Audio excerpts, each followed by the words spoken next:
مولاي صل وسلم دائما أبدا على حبيبك خير الخلق كلهم. مولاي صل وسلم دائما أبدا على حبيبك خير الخلق كلهم. مولاي صل وسلم دائما أبدا. صلی و نسلم علی رسولہ الکریم. اما بعد فاعوذ باللہ من الشیطان الرجیم. بسم اللہ الرحمن الرحیم. والنجم اذا ہوا ما ضل صاحبکم وما غوا وما ینطق عن الہوی ان هو الا وحی یوحی. صدق اللہ العلی العظیم وصدق رسولہ النبی الکریم ونحن علی ذلک لمن الشاہدین والشاکرین الحمد للہ رب العالمین. حضرات گرامی، نبی اکرم صلی اللہ علیہ وسلم کے معراج کا ذکر لے کر رجب کا مہینہ آتا ہے. آپ کی شان کا معتبر حوالہ میرے نبی صلی اللہ علیہ وسلم کی تو پوری زندگی جو ہے وہ عظیم تر زندگی ہے. لمحہ لمحہ آپ کا عظیم ہے، اور ان عظیم لمحات میں جو بلند تر ایک لمحہ ہے وہ معراج کا لمحہ ہے. ہر زاویے سے وہ عظیم تر ہے، شان میں بھی، رفت میں بھی، بلندی میں بھی، کہ جس مقام تک آپ گئے کائنات جب تک آباد رہے گی اور جب سے ہوئی ہے کوئی پہنچ نہیں سکے گا. تو وہ رفتیں، وہ شانیں، وہ عظمتیں اس لمحے میں حاصل ہوئیں جو معراج میں آپ کو عطا کیا گیا. ویسے تو ساری زندگی عظیم ہے، خود قرآن اس پر کہتا ہے، اور یہ ایمان ہے ہمارا. جو اس پر ایمان نہ رکھے کہ آپ کی زندگی کا ہر لمحہ عظیم ہے، اس کا ایمان مشکوک ہو جائے گا، کیونکہ قرآن کی نص قطعی اس پر موجود ہے. وَلَلْآخِرَةُ خَيْرٌ لَكَ مِنَ الْأُولَىٰ، کہ آپ کا ہر جو لمحہ آنے والا ہے وہ گزرے ہوئے لمحے سے بہتر آ رہا ہے، بڑھ کر آ رہا ہے. شان میں، رفت میں، بلندی میں، ہر چیز میں رفتیں آپ کو عطا ہو رہی ہیں. اس لیے جو یہ نہ مانے تو قرآن کی نص قطعی کا انکار کرے گا، اور جو قرآن کی نص قطعی کا انکار کرے وہ ایمان والا نہیں ہو سکتا. کتنی سخت بات ہے، کتنی پابندی کر دی کہ ہر لمحہ عظیم مانو نبی صلی اللہ علیہ وسلم. اور صرف یہی نہیں ماننا کہ آپ کا لمحہ جو گزرا ہے اور جو آ رہا ہے برابر عظیم ہے. فرمایا نہیں، جو لمحہ آ رہا ہے وہ گزرے ہوئے لمحے سے زیادہ شان لے کر آ رہا ہے. ایمان یہ رکھو، وَلَلْآخِرَةُ خَيْرٌ لَكَ مِنَ الْأُولَىٰ، بہتر سے بہتر لمحہ آ رہا ہے. آپ کی عظمتیں بڑھتی جا رہی ہیں، آپ کی شان اور رفت میں کوئی کمی کوتاہی کا تصور بھی نہیں ہے، اور ایک جگہ رک جانے کا تصور بھی محال ہے. کوئی شخص ہوتا ہے ایک جگہ پہنچ کر اس کی کہتے ہیں جناب یہ پچھلے سال سے آج تک ایک جیسا ہی ہے. فرمایا یہ گمان بھی نہ، ایک لمحہ بھی میری نبی کی زندگی کا ایسا نہیں ہے. آپ کا تو ہر لمحہ عظیم ہو رہا ہے، اس لیے اس پر ایمان رکھنا ہر اہل ایمان کے لیے ضروری ہے. قرآن واضح کہہ دیا ہے کہ شان والا آ رہا ہے، ہر لمحہ عظیم تر ہے. اگر نہیں مانو گے تو تم قرآن کا انکار کرنے والوں میں سے ہو جاؤ. اس لیے ہمارا تو ایمان ہے کہ ہر لمحے میرے نبی کی شان بڑھتی جا رہی، عظمتیں بڑھتی جا رہی. کیوں نہ بڑھیں؟ انسان تو انسان، فرشتے تو فرشتے، کائنات کا ذرہ ذرہ تو ایک طرف جس نے خود تخلیق کیا ہے پوری کائنات کو، وہ بھی ان کی تعریف کر رہا ہے، وہ بھی ان کی شانیں بیان کر رہا ہے. درود جو مسلسل عمل ہے، قرآن کہتا ہے نا ان اللہ و ملائکۃ یصلون علی النبی، کہ اللہ اور اس کے فرشتے نبی صلی اللہ علیہ وسلم پر درود بھیج رہے ہیں. یہ منقطع ہونے والا سلسلہ نہیں ہے، اس میں انقطاع نہیں ہے، اس میں تعطل نہیں ہے، اس میں کہیں بھی آ کر کوئی رکاوٹ یا کوئی وقفہ نہیں ہے، کیونکہ مسلسل قرآن کہہ رہے ہیں اللہ بھیجتا جا رہا ہے. اور جہاں رب کائنات کا مالک ہو کر اپنے نبی پر اپنی رحمتیں بھیج رہا ہو، وہاں پر ان کی شان کا اندازہ کون کر سکتا ہے.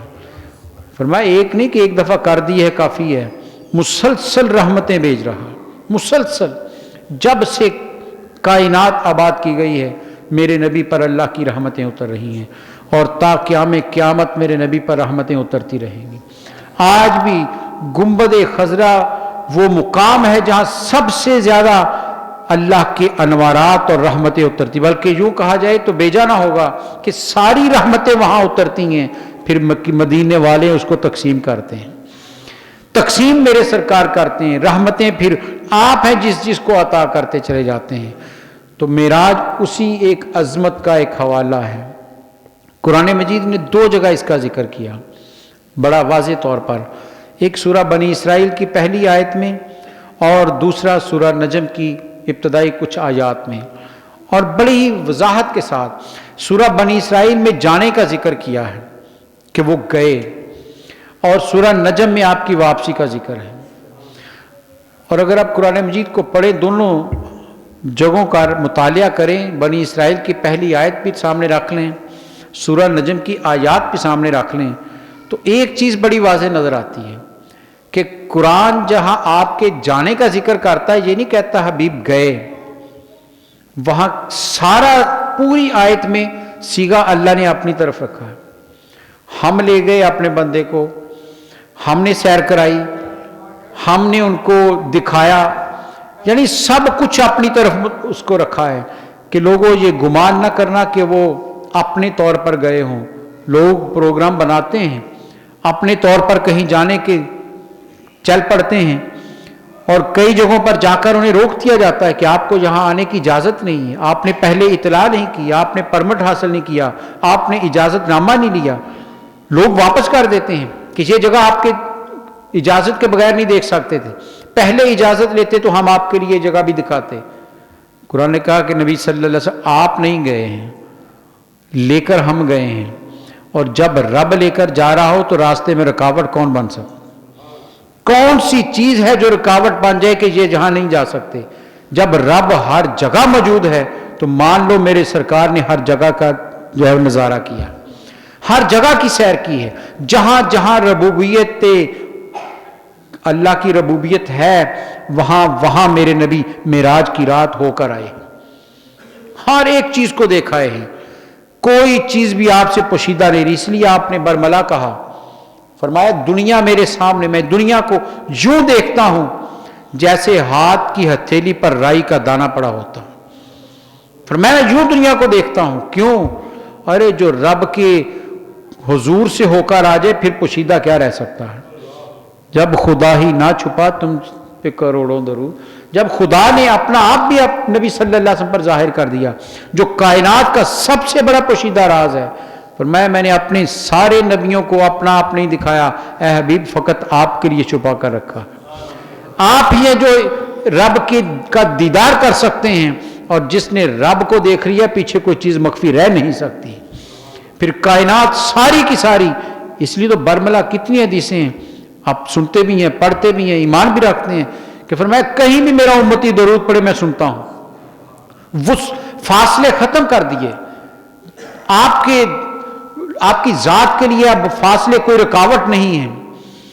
فرمایا ہر قبر میں آتا ہوں، ایک ہی لمحے میں ایک ہی وقت میں کتنے لوگ قبروں میں اترتے ہیں، فرمایا میں ہر ایک کے پاس جاتا ہوں، یہ سارے فاصلے سمٹ گئے کیونکہ رب کے پاس سے ہو کر آئے ہیں، وہ کمال اور شان مل گئی ہے کہ اب زمانہ سوچئے، یہ دوریاں تو ہمارے لیے ہیں نا، مادی دنیا میں ہیں، ایک روح کے لیے یہ رکاوٹیں ختم ہو جاتی ہیں۔ نبی صلی اللہ علیہ وسلم نے حضرت جعفر طیار کے بارے میں یہی کہا تھا کہ جو جنگ موتا میں شہید ہو گئے، تو فرمایا ابھی اوپر سے جا رہا تھا، فرشتوں کے ساتھ مجھے سلام کیا، میں نے جواب دیا کہ اللہ نے اتنی طاقت دے دی ہے کہ اب جہاں چاہے گھوم سکتے ہیں، ایک روح کو یہ شان مل سکتی ہے، اور جو امام الانبیاء ہے اور جو رب کے حضور سے ہو کر آئے ہیں ان کے لیے پھر کوئی چیز بھی دور نہیں رہتی، جہاں چاہیں وہ لمحوں میں جا سکتے ہیں، لمحوں میں آ سکتے ہیں، ایک ہی وقت میں کئی لوگوں کی خواب میں میرے سرکار تشریف لاتے ہیں۔ یہ واقعہ ڈاکٹر صاحب نے ہمیں محترم نے کئی دفعہ سنایا امام بصیری کا کہ امام بصیری جب قصیدہ لکھ لیا، سرکار رات تشریف لے آئے، چادر عطا کر دی، صبح ہوئی تو ڈرتے ڈرتے گھر سے نکلے، اور خیال دل میں کیا ہے کہ لوگ کہیں گے رات تو تم معذور تھے، اب کیسے صحیح ہوگے راتوں رات، تو کیا جواب دوں گا؟ کیونکہ چھپانا چاہتے تھے اپنے آپ کو. کہتے ہیں سامنے ہی ایک درویش مل گئے, اللہ والا مل گیا. اس نے کہا بصیری کو نعت سناؤ. تو کہتے میں نے اور نعتیں بھی کہی تھیں.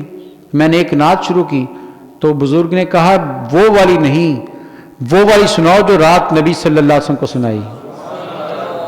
بتا دیا کہ میں ایک وجود, ایسا وجود ہوں جو کائنات میں جہاں جہاں محبت کی آنکھ رکھنے والا اور محبت کا دل رکھنے والا ہے میں اس کے پاس ہوتا ہوں. تم تلاش تو کرو, تم اپنے اندر وہ جذبات پیدا تو کرو. یہ تو ہمارے لیے ہے کہ ہم مدینہ جا سکتے ہیں یا نہیں. وہ کرم فرمائیں تو یہیں پر انسان کو شفقتیں اور رحمتیں اور انعام دے دیتے ہیں. مزید کرم کریں تو اپنے قرب میں بلا لیتے ہیں. اور کتنے خوش قسمت وہ لوگ ہوتے ہیں جن کو ان کی خواب میں آ کر اپنا آپ دکھا دیتے ہیں. علامہ جلال الدین سیوطی علیہ رحمہ بہت بڑے امام ہیں, سچی بات ہے, بڑی کتابیں لکھی انہوں نے. الاتقان قرآن مجید پر ان کی معتبر ترین کتاب ہے, تفسیر جلالین بھی, اور بہت ساری بے شمار کتابوں کے مصنف. امام جلال الدین سیوطی علیہ رحمہ کے بارے میں سیرت نگار لکھتے ہیں کہ یہ وہ ذات ہے, یہ وہ شخصیت ہے جن کو چلتے پھرتے جاگتے میں 72 مرتبہ میرے نبی کی زیارت ہوئی ہے. 72 مرتبہ چلتے پھرتے ظاہری آنکھ سے نبی صلی اللہ علیہ وسلم کو دیکھا ہے, زیارت سے مشرف ہوئے ہیں. کیوں؟ ارے جن کا اوڑھنا بچھونا میرے نبی کی ذات بن جائے, ہر لمحے ان کی یاد میں محو رہتے ہوں, جن کی توجہ انہیں کی طرف رہے, پھر فاصلے کچھ نہیں رہتے. پھر یہ زمینی راستے اور فاصلے ختم ہو جاتے ہیں, وہ ہر وقت حضوری میں رہتے ہیں. ہر وقت ان کی حضوری ہوتی ہے, کہیں بھی ہوں وہ حضوری میں بیٹھے ہوتے ہیں. تو نبی صلی اللہ علیہ وسلم فرمایا میں ان کو وہ مقام اور مرتبہ ملا کہ رب کے قرب سے ہو کر آئے ہیں. اس لیے رب کہتا ہے ہم لے گئے تھے, اور لے بھی اپنے بندے کو گئے, کسی اور کو لے کر بھی نہیں گئے. اپنے بندے کو لے گئے, جگہ بھی بتا دی کہ مسجد حرام سے مسجد اقصی تک لے کر گئے ہیں. اسراء کے معنی ہی رات کے سفر کے ہیں, اور کہا ساری رات نہیں لگی, لیل کا لفظ استعمال کیا, لیلۃ, رات کا لمحہ لگا ہے, پوری رات استعمال نہیں کی ہے, رات کے ایک لمحے میں ہم لے گئے. اور علماء کہتے ہیں یہ 2 زمینی حوالے اس لیے دیے کہ مکے والے جو مادی دنیا کو جانتے ہیں, جو اس دنیا پر سفر کرتے ہیں, وہ بیت المقدس تک گئے ہیں, انہیں فاصلوں کا بھی پتا ہے, جگہ کا بھی پتا ہے, اس جگہ کا حوالہ دیا تاکہ اگر کوئی شک آئے ان کے ذہن میں تو سوال کر کے پوچھ لیں. اور پوچھا انہوں نے نبی صلی اللہ علیہ وسلم ایک ایک بیت المقدس کے بارے میں جواب ان کو دیا, ان کے ذہن مان گئے, تعجب کا شکار بھی ہوئے کہ یہ تو واقعی صحیح بتا رہے کہ بیت المقدس ایسا ہے. تو بتانا یہ کہ قرآن کہہ رہا ہے کہ جہاں سے وہاں تک لے گئے, کیوں لے گئے؟ بارکنا حولہ ہو. یہ جملہ لفظ بھی بڑا کمال کا ہے. بیت المقدس میں قرآن کہتا ہے ہم نے برکتیں نازل کی ہیں, اس کے ماحول کو بابرکت بنا دیا ہے. مفسرین کرام اس پر بڑی بحث کرتے ہیں, کیا برکتیں ہیں؟ کہتے ہیں آخر میں پہنچ کر سبھی ایک زبان بولتے ہیں, وہ کہتے ہیں برکتیں بیت المقدس میں اور کوئی نہیں, صرف یہی ہیں کہ بہت سارے انبیاء کرام کی قبر بیت المقدس میں. نبی کی قبر کو رب برکت والا کہہ رہا ہے, بابرکت جگہ ہے. جہاں نبی تشریف فرما ہو اس سے بڑھ کر برکت والی جگہ کون سی ہو سکتی ہے؟ اس سے بڑھ کر عظمت والی جگہ کون سی ہو سکتی ہے؟ تو قرآن کہتا ہے بارکنا حولہ ہو, ہم نے اس کے ماحول کو, ارد گرد کو بڑی برکتیں عطا کی ہیں. دیکھ لو کتنے قرآن مجید میں تفاسیر میں انبیاء کرام کے نام آئے ہیں جن کی قبریں وہاں پر موجود ہیں. اور پھر قرآن مجید نے عالم ارواح میں انبیاء کرام سے ایک میثاق لیا تھا, بڑا مشہور وعدہ لیا تھا کہ جب بھی میرا رسول آئے گا تو تم نے وَتُعَقِّرُهُ وَتُعَزِّرُهُ, ان کی توقیر بھی کرنی ہے, عظمت بیان کرنی ہے, ان کا ساتھ بھی دینا ہے. یہ وعدہ عالم ارواح میں ہر نبی سے لیا گیا, لیکن نبی صلی اللہ علیہ وسلم تو سب سے آخر میں آئے. عیسیٰ علیہ السلام کے تقریباً 650 سال بعد تشریف لائے دنیا میں. کسی نبی نے دنیا میں آپ کا ظاہری حیات میں ساتھ نہیں دیا, تو وعدہ کس چیز کا لیا؟